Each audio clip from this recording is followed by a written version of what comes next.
Let's get more reaction now on that particular topic. With my panel, I'm joined by Golden Gloves promoter Rodney Berman and boxing pundit Cyril Lahong. Gentlemen, a very warm welcome to our show. Let's start off with you, Cyril. What seems to be the problem facing local boxers?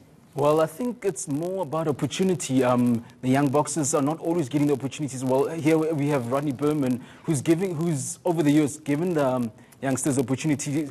So unfortunately, there hasn't been enough promoters creating those chances. So it's been tough for some of the younger guys. Rodney, Golden Gloves has certainly set the benchmark for how boxing bouts should be conducted. Is there any method or any advice you would give to promoters? You know, probably the most trite advice I'd give, that we have longevity in Golden Gloves, and the reason for that is that we've run it as a business, not because there's a passion only, because I've watched promoters come and go. They've had that passion, but no planning. So you've got to do it on corporate lines. We try. In fact, we are grooming one or two young people at the moment to become promoters. But again, it's inborn. You're either an impresario or you're not. Cyril, the Eastern Cape used to be a hotbed of boxing talent, but over the years we've seen more and more of the top fighters coming to Johannesburg to further their careers. Is this the right path to follow, given the problems faced by Eastern Cape-based fighters? Well, as you know, boxing is a short career. So for those guys, they can't wait around for those opportunities. So that some of them feel they have to come here to Gauteng, where they can receive those opportunities.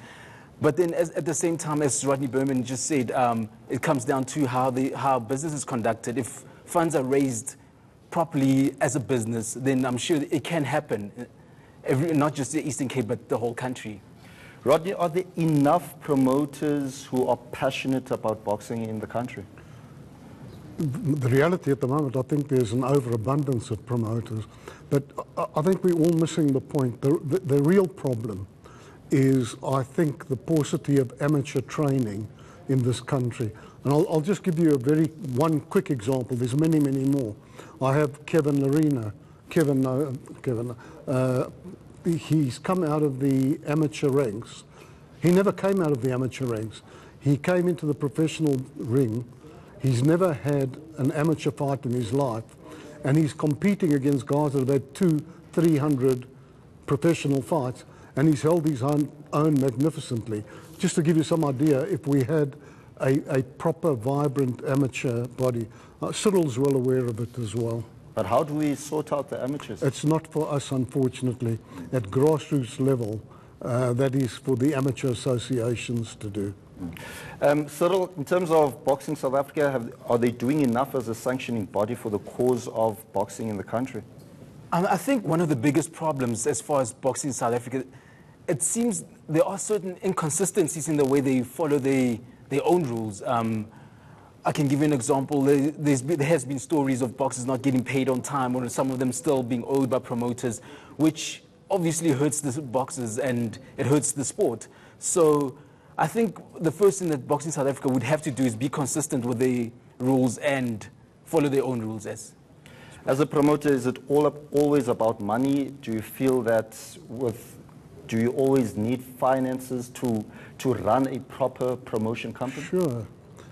If you look at it in this perspective, it's private enterprise, it's a business. And you know, the biggest problem I think at the moment now is the rand dollar situation. The weakness of our currency is really, it's beginning to show. Us, for example, in Golden Gloves, we've opened a company in New York now. We will be operating out of New York as well. But the reason for that is solely to give my fighters in South Africa the opportunities which are so hard to get. Cyril, closing, there's few and far between world champions in South African boxing. How can we improve on that? Well, I think it's actually changing. I think it's improving. If you look at like 3-4 years ago, we didn't have too many champions in the major sanctioning bodies, whereas today you look at it, you have South Africa's 3 world champions in the top 4 sanctioning bodies, and then there are others that are coming up. Rodney talked about Kevin Lerena, who's ranked in the WBC. There are others. There's Azinga Fuzile, there's So there are a few youngsters that are coming through. So I think it's getting better. Rodney, in closing, the Golden Gloves will be hosting a tournament this coming weekend, and also a big one coming up in December. On this weekend, it's purely to introduce exciting young talent. There's a young kid called Malajika Ricardo. He's one of the most decorated amateur fighters we've ever had. There's a guy, Jabulani McKenzie. We're expecting very big things from him.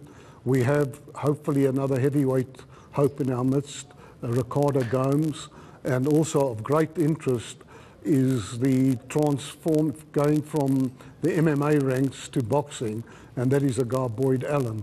But in December, we have a major event. It will be televised live around the world. It will be headlined by another, I believe, unbelievable, a guy that's going to be a total superstar.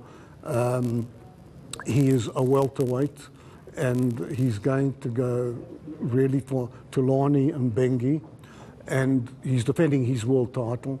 And the main undercard, co-feature, is a rematch of Thomas Oosthuizen and Tabiso Nkunu. So it's going to be a really outstanding night's boxing for South Africa. Wow, it certainly sounds very exciting, and let's hope, gentlemen, that the standard of South African boxing will continue going forward. Thank you it's very in much. very good shape. Thank you.